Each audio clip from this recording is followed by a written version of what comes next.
ભરૂચમાંથી નેત્રંગ તાલુકામાં ભાજપને મોટો રાજકીય ઝટકો લાગ્યો છે।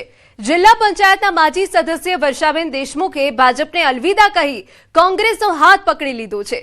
મળતી માહિતી મુજબ વર્ષાબેન દેશમુખ પોતાના અંદાજે 400 થી 500 સમર્થકો સાથે કોંગ્રેસ પાર્ટીમાં સત્તાવાર રીતે જોડાયા। તેમના નિર્ણયના કારણે નેત્રંગ વિસ્તારમાં રાજકીય ગરમાવો વધી ગયો। વર્ષાબેન દેશમુખ લાંબા સમયથી ભાજપ સાથે જોડાયેલા રહ્યા હતા અને સ્થાનિક રાજકારણમાં સક્રિય ભૂમિકા ભજવી હતી। પાર્ટી દ્વારા અવગણના થતા પક્ષ પલટાનો નિર્ણય લીધો હોવાનું જણાવ્યું।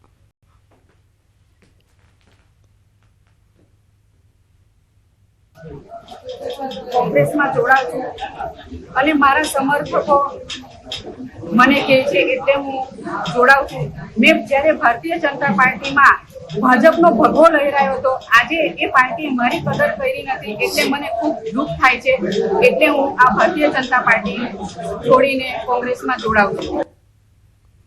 મહત્વના સમાચાર, ટિકિટ વહેંચણીમાં ભડકો થયો। યુથ કોંગ્રેસનો ખુદના નેતા સામે જ વિરોધ સામે આવ્યો। ગાંધીધામમાં કોંગ્રેસમાં આંતરિક અસંતોષ જાહેર કરવામાં આવ્યો છે। ટિકિટ વહેંચણી મુદ્દે નારાજ થયેલા યુથ કોંગ્રેસના કાર્યકરોએ કોંગ્રેસ પ્રમુખ ભરત ગુપ્તા સામે હાય હાયના નારા લગાવી ઉગ્ર વિરોધ નોંધાવ્યો। આ ઘટનાથી પક્ષની અંદર મતભેદો ખુલ્લા પડ્યા અને કાર્યકરોમાં ટિકિટ ફાળવણીને લઈને ઉઠેલા પ્રશ્નો હવે જાહેરમાં ચર્ચાનો વિષય બન્યા।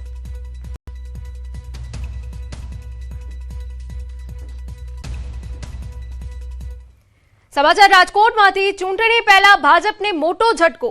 ધોરાજી તાલુકા પંચાયતના પૂર્વ ચેરમેન કોંગ્રેસમાં જોડાયા। શ્રદ્ધાબેન જતીભાઈ જીકાણી કોંગ્રેસમાં જોડાયા હોવાની વિગત।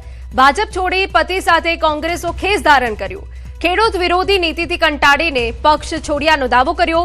પૂર્વ ધારાસભ્ય લલિતભાઈ વસોયાના હસ્તે પક્ષમાં કર્યો વિધિવત પ્રવેશ। શ્રદ્ધાબેન અને એના પતિ શ્રી જેકીભાઈ બંને ભારતીય જનતા પાર્ટી છોડી આજે કોંગ્રેસની અંદર પ્રવેશ કર્યો છે। હજુ આવતા દિવસોની અંદર પણ ભારતીય જનતા પાર્ટીમાં જે કાર્યકર્તાઓને અસંતોષ છે, કાર્યકર્તાઓને જે રોષ છે ભારતીય જનતા પાર્ટીની નીતિ રીતિથી, એવા લોકો ભારતીય જનતા પાર્ટી છોડી અને કોંગ્રેસ પ્રત્યે વિશ્વાસ વ્યક્ત કરી રહ્યા છે। રાજકોટમાં ભાજપના જાહેર થયેલા ઉમેદવારોની યાદીથી નારાજ થયેલા પૂર્વ કોર્પોરેટર નીતિન રામાણી કમલમ ખાતે પહોંચ્યા। છેલ્લા સમયે રજૂઆતો છતાં પક્ષે નીતિન રામાણીની ટિકિટ ન આપવાનો નિર્ણય યથાવત રાખ્યો હતો।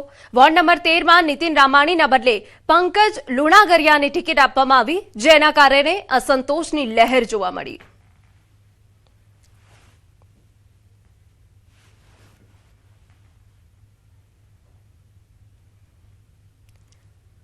અમરેલીમાં સ્થાનિક સ્વરાજ્યની ચૂંટણીને લઈ રાજકીય ગરમાવો તેજ બન્યો છે। ઉમેદવારી પત્ર રજૂ કરવાની અંતિમ તારીખે જ ભાજપનું ખાતું ખુલવાની શક્યતા સામે આવી રહી છે। ખાસ કરીને જાફરાબાદ તાલુકા પંચાયતની વઢેરા બેઠક પર માત્ર ભાજપના ઉમેદવાર ફૂલબાઈબેન બાંભણિયાએ જ ઉમેદવારી નોંધાવી। અન્ય કોઈ પક્ષ કે અપક્ષ ઉમેદવાર મેદાનમાં ન ઉતરતા તેઓ બિનહરીફ ચૂંટાઈ આવે તેવી સંભાવનાઓ છે। જો ફોર્મ ચકાસણી દરમિયાન ઉમેદવારી યથાવત રહેશે તો તેમની જીત નિશ્ચિત માનવામાં આવે છે। કોંગ્રેસ, આપ અને અન્ય પક્ષોએ આ બેઠક પર ઉમેદવારી ન નોંધાવતા ભાજપ માટે હીરા સોલંકીના વિસ્તારથી જીતની શરૂઆત થવાની શક્યતા છે, જો કે સોમવારે તંત્ર દ્વારા સત્તાવાર જાહેરાત।